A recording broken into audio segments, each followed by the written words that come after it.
Hi and welcome to my vlog. Thank you for joining me once again. If this is your first time to click on one of my videos, I'm Lisa Kinoti, singer and songwriter, originally from Nairobi, Kenya, but residing in the USA. I love both countries immensely. My American friends call me Lisa Kinoti. My Kenyan friends call me Lisa Kinoti. You might get a variation of those two. It doesn't matter how you pronounce it. I always like to say that because depending on where I am, I'm gonna pronounce my name different.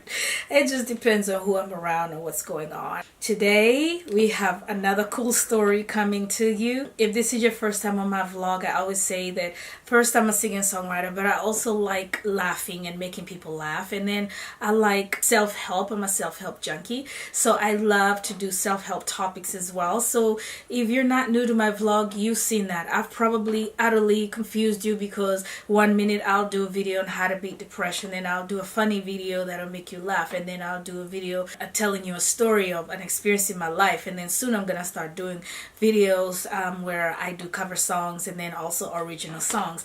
But you know, I'm not gonna put myself in a box. I just want to share myself with y'all, and y'all hopefully share yourselves with me. Leave comments, share this video with your friends, or videos that you like on my channel with your friends, and let me know what topics you would like for me to talk about. So without further ado, sorry for that long introduction, as you're sitting there looking at me wondering what are we about to talk about. If this is your first time, you're like, who is this woman? And you're like really curious, but I assure you that it's gonna be okay. You're gonna have fun. On this particular channel, what we do is we have fun. So we're talking about the day that I met the Pope.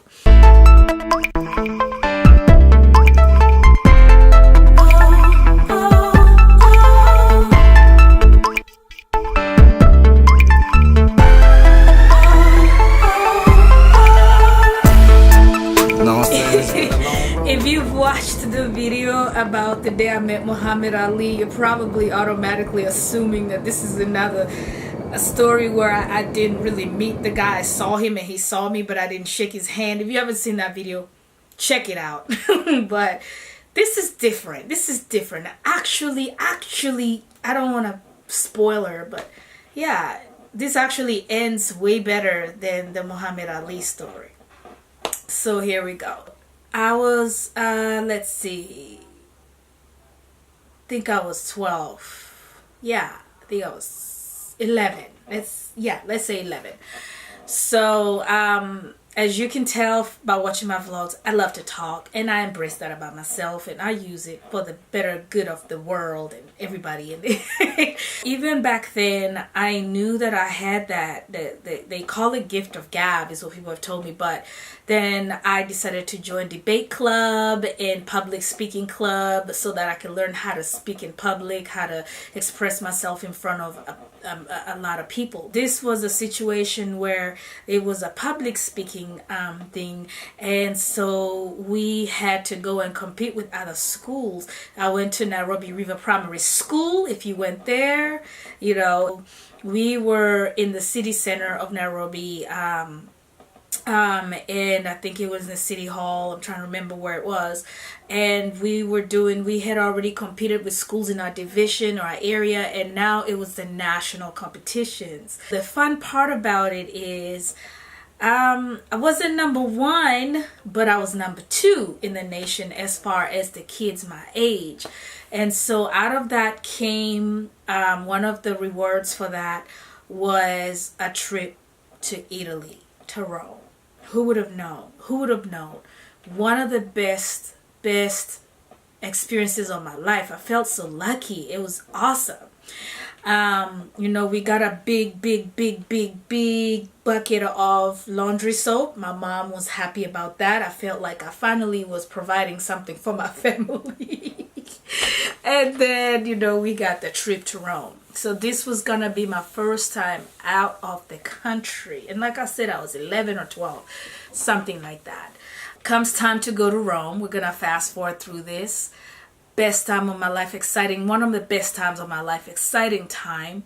And so the number 1 and 2 position in the country in every age group got to go on this trip. So it was not a lot of us, maybe 12 kids. I can't even remember, but it wasn't a lot of kids.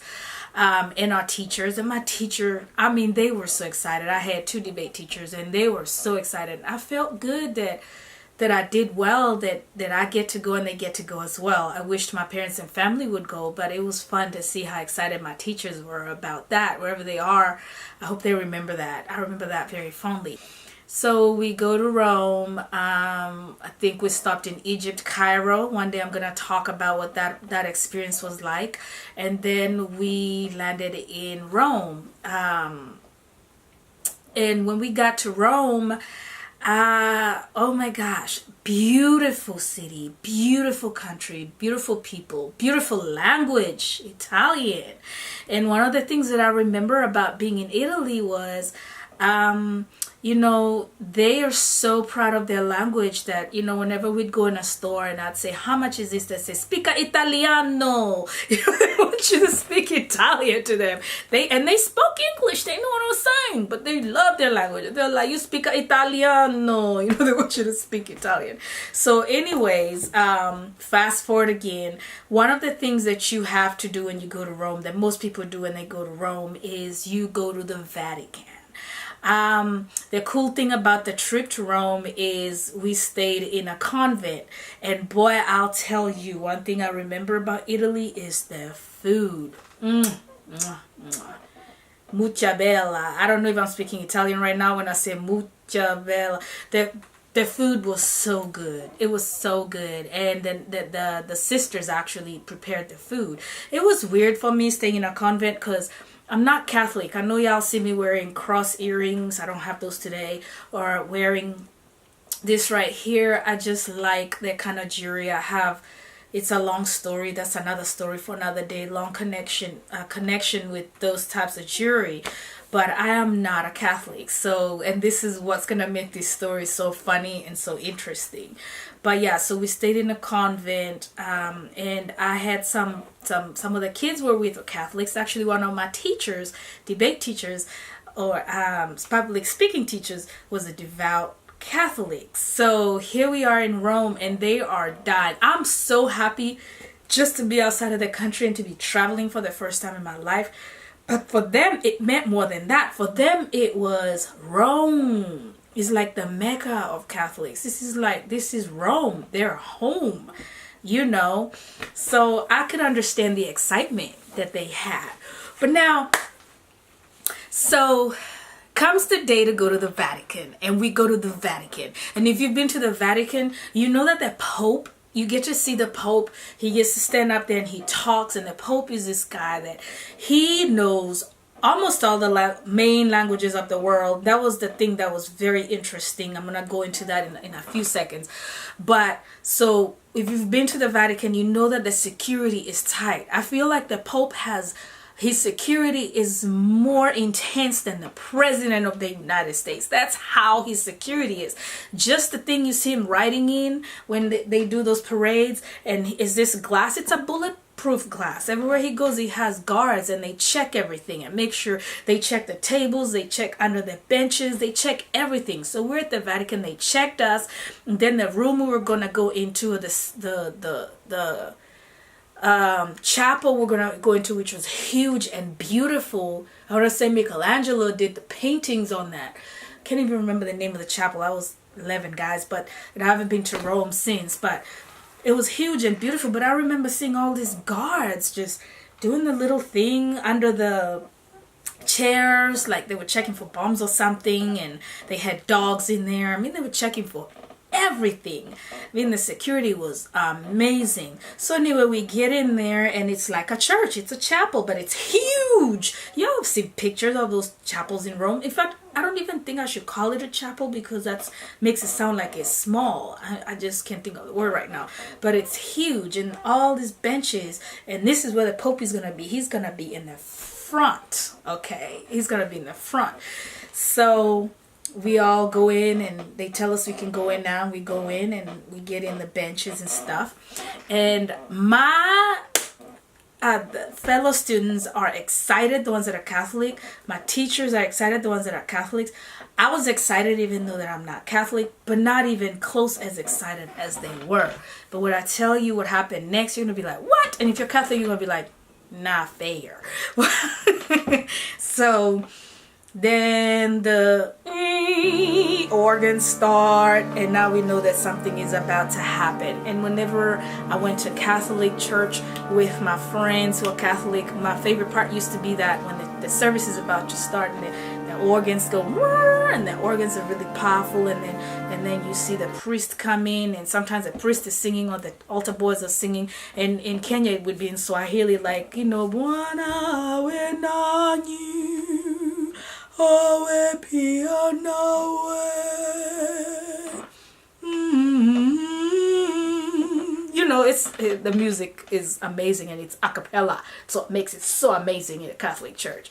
So yeah, so all this starts, and I see people go whoosh, and they're looking behind them, and I'm like, oh, whoa, what's going on? And I look, and it's the Pope. And I'm gonna post on here, I'm gonna put a picture and names on which Pope it was, and he's just like walking, and he got his posse of altar people and all that, and it was like being in one of those King of Egypt movies where like you're back in those days, and it's like the synagogue and the priests and everybody's walking up. You think Jesus is gonna be behind them, just, you know, it was amazing. It was like something out of a dream. Even now when I think about it, I think about that.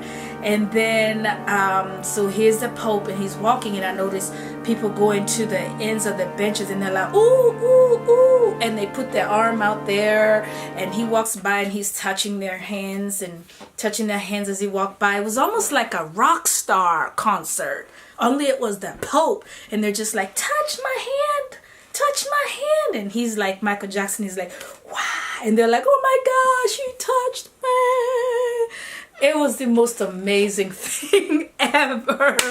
And so I just was like, okay. So I was like really close to the ends of the benches, so I get up there too. And so you weren't allowed to get in the aisle, but you could get, you know, by your bench and put your hand out there and stuff. So, you know, the kids were right there doing it. My teacher's doing it. You know, people are doing it. So I did it. I'm just like, hey, Pope. And he gets closer, and we're like, Pope. And I'm like, I can't believe I'm actually seeing the Pope. The Pope. Not the priest. The Pope above all the priests. You know, if you're a Catholic, you know what I'm talking about. If you're not, you're like, okay. But you know what I'm talking about. And as he gets closer, he gets closer, he gets closer.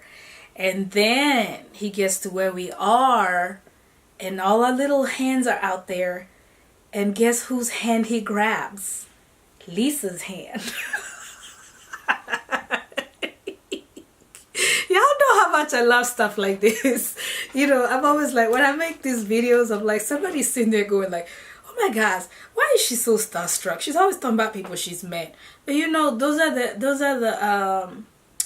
the moments in my life, you know, the jewel moments in my life, that I'm like, well, that was interesting. Somebody I see on TV again, even when I was growing up as a little girl, somebody I saw on TV, and now here they are in front of me.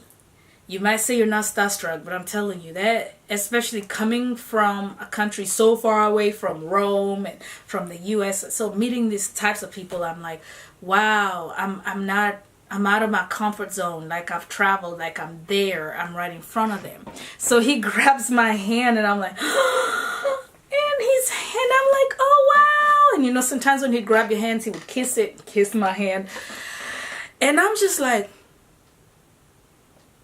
everything slows down. I'm looking, and the Catholic kids I'm with are like,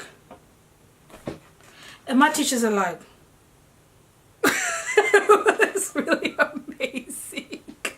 And all I remember was he had the softest hands I've ever touched. Now, y'all know I'm from Nairobi, Kenya.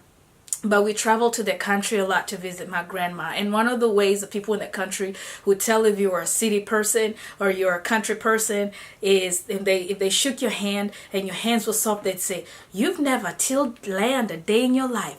You've never worked a day in your life. You must be from the city." But if your hands were really rough and you had calluses, they'd say, "You must be a farmer. You are a hard worker." So, in Africa, people can tell a little bit, like they can tell what your background is when they touch your hand.